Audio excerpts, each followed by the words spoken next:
Boxing is in trouble. We have a huge problem on our hands. Gervonta Tank Davis, the highest selling ticket in the sport, the most entertaining, tantalizing, fan favorite knockout artist, not only is going through legal troubles, however, he's just simply going through it in life. And this video isn't to highlight and or down him in any way.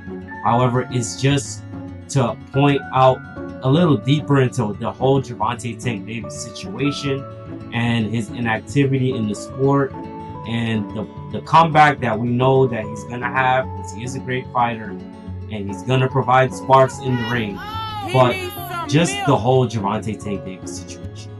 Gervonta Tank Davis was about to fight Jake Paul in what seemed to be a rigged fight, which thankfully he pulled out.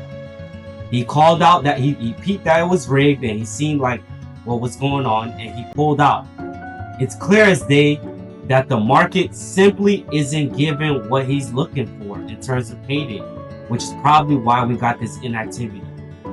Tank built himself to such superstardom on the level of like an OG Pretty Boy Floyd, knocking so much people out, but now it's very useless for him to engage in certain fights unless the biggest possible payday and the appropriate risk is attached to the check.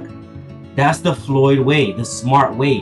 Why are we rematching Lamar Roach when it just really doesn't make sense? I mean, I do understand that he's a fighter.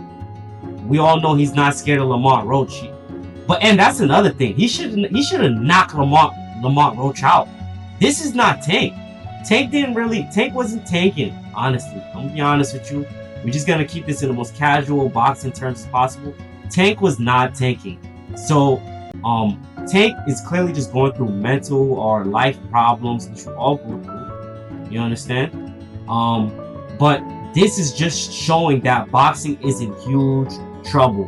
With Tank being the #1 that he is, Canelo just lost to Crawford, correct? So Canelo isn't that much of an asset to boxing as he really is. Even though Canelo is Canelo only fight once a year anyway, once every 2 years anyway. So Gervonta Tank Davis in his prime, going through these type of issues, nobody's not saying that he's not going to come back, because I know he's going to come back. But this is just a little alarming to boxing in terms of like, he's basically kind of our biggest star, kind of our only star, even though we have a bunch of big stars. He's the biggest star, he's our Floyd right now. He's supposed to carry us into the sunset after this Canelo Crawford retirement stuff. You understand? He's the youth. Along with the other 5 kings, Devin, Ryan, Tio. He beat Ryan already convincingly. Even though when Ryan was younger and weight trained, so it would be nice to see another rematch.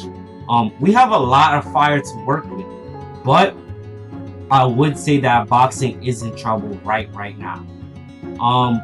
As boxing fans, we still need to be patient and hope for the best and pray for our brother, because he is the savior of this generation. If it wasn't for Tank, honestly, if you think about it, a lot of regular fans wouldn't even be into boxing right now. If you look on your Twitter feeds, your Instagram feeds, when he was blowing up in the sport, although Floyd Mayweather had a huge part to deal with the success, being that Tank was a nobody and now he's such a superstar, obviously it's Tank fighting style that brought him to the place that he is today. And that's what we want to see as fans. That's what we want to see. We want to see knockouts. We want to see counter punching. But Tank needs to get through whatever he's going through right now in his life and just lock in on boxing. He go through things with his trainers. He's going through stuff. It happens, you understand? But I think all is gonna be well in the end. He needs to go back to his roots. A lot of these fighters are going through things. Devin Haney went through stuff. Teofimo Lopez went through things. The only fighter technically that hasn't really been through things is Shakur Stevenson, the super fight that we're waiting on with Gervonta Tank Davis. Shakur Stevenson had little low fights as well. He's had low fights, even though I don't really consider them that, because Shakur don't get hit. So if you didn't get hit and you're beating people up and you're winning fights, then you really don't have any low fights. But it seems like Shakur has the most Floyd-esque approach to boxing. His work has been steady. He always come to work prepared. He's never really going through shit. He don't show stuff that he's going through. And there's nothing wrong with going through shit, because I go through things as well. But let's just pray for our brother. We have the 5 kings in boxing. Teofimo Lopez, Ryan Garcia, Gervonta Tank Davis, Shakur Stevenson, Devin Haney. And at the top, I got Tank Davis and Shakur Stevenson. So boxing is in trouble. We're waiting for our top guy to show back up to the plate, you know. It's your boy Lucky. Let me know what you guys think about the state of boxing, and with everything, with the retirements and all the weight divisions, and especially this weight area with the 5 kings. Let me know what you guys think. Thank you. Take care. Bye.